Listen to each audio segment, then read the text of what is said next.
just by the Spirit, I was talking about the kind of challenges that are coming and the type of spiritual response that will be required, keeping your family safe, keeping yourself safe in a time of increasing spiritual activity, for instance. And the Lord says, tell them that the time of separation of the soul from the body is coming. And I was sitting and I'm listening. He says, tell them that the time of separation of the soul from the body is coming. Now we know that the soul cannot be separated from the body without the process of death. And he says that this is the time when the sons of men will be laid to rest, because he says we are coming into the era of the sons of God. Mankind, humanity, your time is over. When I speak prophetically, there are always people who will catch what I'm saying by the Spirit, and they will know that I'm not saying, well, today all humans are going to drop dead, because there's some who are so poor in understanding prophecy that they will literally think, well, she's got 30 minutes for everybody to die, or I'm going to make my false prophet video. You just scooch. I'm talking to the people who understand that prophecy is speaking forth. It's speaking forth. And God is saying that the time of humanity is finished. I've been saying this for a long time, that we are in decline. We are now in a state of repose. We are in a state of rot. We are quite obviously in a state of retrogression, because a large number of us sleep with dogs and want to sleep with children. So this is clearly not the evolution of the nothing. This is not the evolution of the species to those who believe in evolution. This is not the improvement of the species. This is the decline and the rot of us into something so unsightly that God says that the end result of the world we live in will be to destroy it with fire. He destroyed the world once with water, and then he made a promise that he would never again destroy the whole earth. So to those who don't read the Bible word for word and get it, God never said that there would never be floods again. You're watching floods taking place all over the world, as I prophesied since 2019. He said he would never again destroy the whole earth with a global flood by putting the whole earth as in dunking it in a bathtub. That is what he promised never to do. He never said that he wouldn't cause floods. So the time of humanity, God is saying to me now, is done. And he said that the next time that we are going into is the time of the sons of God. And he says that it is time for the battle of the sons of God to begin. And I've shared on the blog, I think just on one occasion, in one of the posts, definitely one of the Nephilim posts, I shared that when I was young, I was fascinated with what I now know is history, but what some people still call mythology. I was fascinated as a young person. My heart just cleaved to the stories of the Hercules and Jason and the Argonauts and Ulysses and his travels and the labors of Hercules and Hera and Zeus. I was starry-eyed as a young person because I was a prolific reader for all my youth and almost all my life. It is only now because of time that I have actually slowed down on the amount of reading that I have done in my life. And I was just fascinated by these stories. I was fascinated by these stories of people who were always looking down from above, and always they were fascinated with the lives of people and constantly involving themselves in the matters of humanity. They would constantly look down and see a girl who was pretty, and then they would come down from their high place from Mount Olympus and then come down and change their form and turn themselves, because they were different shapes in these books. You know, some of the books were illustrated. They were different shapes with wings and things like that. These were the fallen. These were the fallen interacting with the Greeks, the fallen interacting with the Romans, the fallen interacting with those in Sumeria and places like that. This is nothing but them appearing all through human history. You see them in Chinese history. You see them in Indian history. They're all over the world. Multiple cultures have stories of a global flood. That flood was God's way of saying enough to the blending of the sons of God with mankind.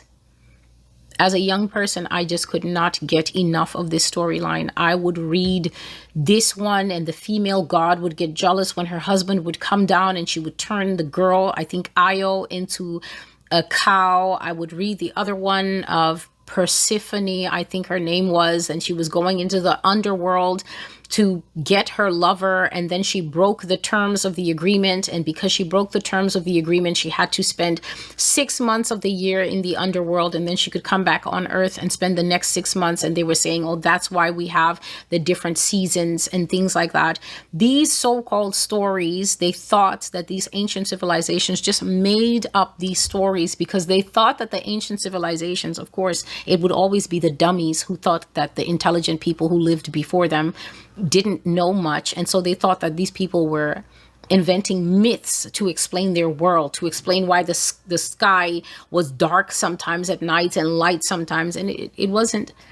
It turns out that none of that was invented.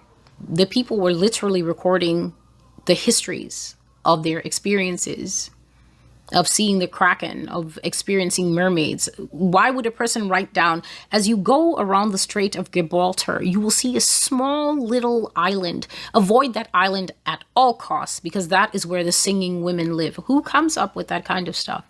It's just Western society, as always, in its arrogance, its overwhelming pride that thinks that everybody that came before it was foolish, mentally deficient, and now because you have Siri and Alexa who actually do all the thinking for most people, this means that you're an advanced society. It actually means that you are mentally sloppy and lazy because the AI is thinking for you, it's drawing for you, it's writing your assignment, and it's doing your projects. And the ancient people had math that to this day we still don't really understand. They built structures that to this day we don't understand how they did it because they had better technology than we have now. It's been lost, it's been hidden, and the Vatican and those people, they have that information. But I was so interested in this stuff as a young person growing up. And then as I began to do this blog, God revealed to me, you know, that all of that was just a library that I deposited in you. It was God who told me that everything that I had been reading as a young person is actually factual. What a shock to me. How difficult. I said, God, what do you mean fact? Zeus is real? Because I just thought it was stories. I just thought it was mythology. I took it at face value. I was a child. I took it as what it was presented as. And the Lord was like, no, go to Genesis 6. It was God who showed me Genesis 6. He told me, read it. I read it. Read it again. And of course, I was reading it with the eyes of what I had always read in the Bible. At least I wasn't taught, praise Jesus. I wasn't taught the defilement that in Genesis 6, the sons of God were the sons of Seth, mating with bad girls. I didn't have that bad theology. I was reading it and it was just flat. I was like, okay. And these were the mighty men. And then God was like, Jason and the Argonauts, the one-eyed Cyclops that Ulysses actually put the pole through his eye. Celestial, these are the children that emanated from, it was God who actually married scripture to childhood pastime. Reading these books with a flashlight long past my bedtime. It was God who married them perfectly and said, these in the books are them, the mighty men. This is why they were hard for mortals to kill. Imagine. It was like a eureka moment. And now the Lord is saying to me that the time of men is over. Now, when God says something is over, obviously, God will send people like me to mop up the tables and tell everyone to get out, we're closing. That is why I'm here. I'm here to let you know that in the midst of all the plans that you have, in the midst of everything that you want to do, you're going to have to learn how to live poised, knowing that for all intents and purposes, our time is done.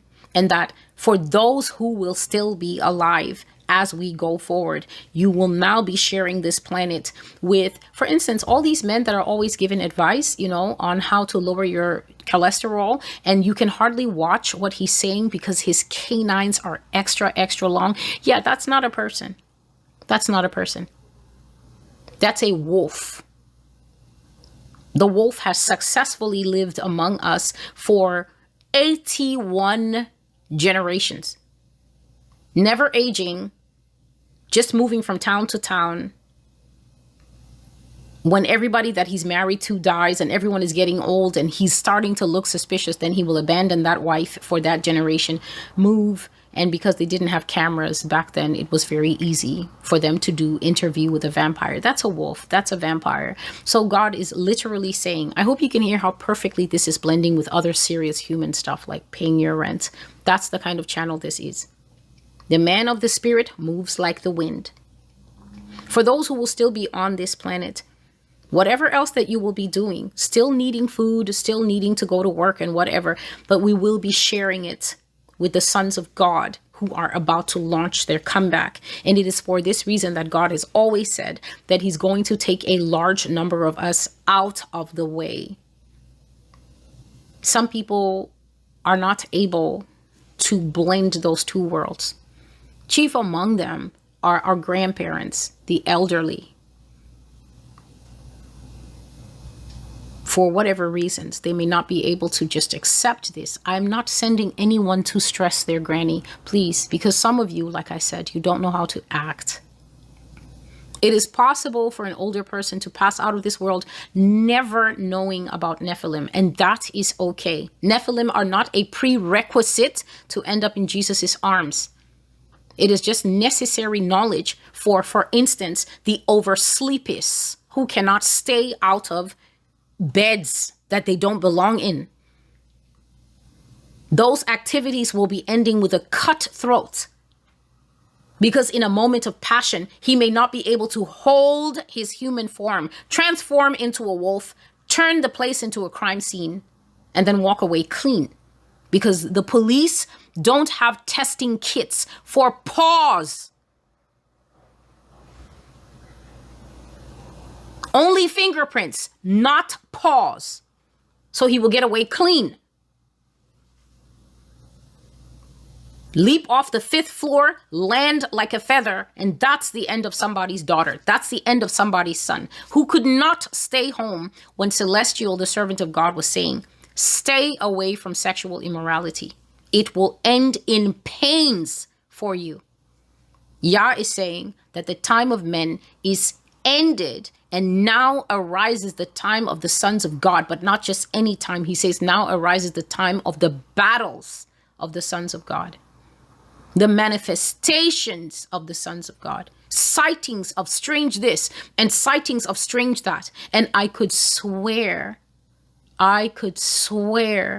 he turned into something that had fangs and smiled at me, and now he's looking normal. But I know what I saw, Emma. I know what I saw. Now is the time for that. And that is the primary reason that God is saying he will remove people from the earth. Because when this shift comes, it's going to be imperceptible. It's going to be like a seamless join. Before, it was just missing 911 cases. Hi, we were hiking and now we can't find dad. It was just those piling up, and then without anyone being able to point to a moment in time and say, it was at this point that people stopped saying he was missing and began to say, we clearly saw an upright walking wolf take dad.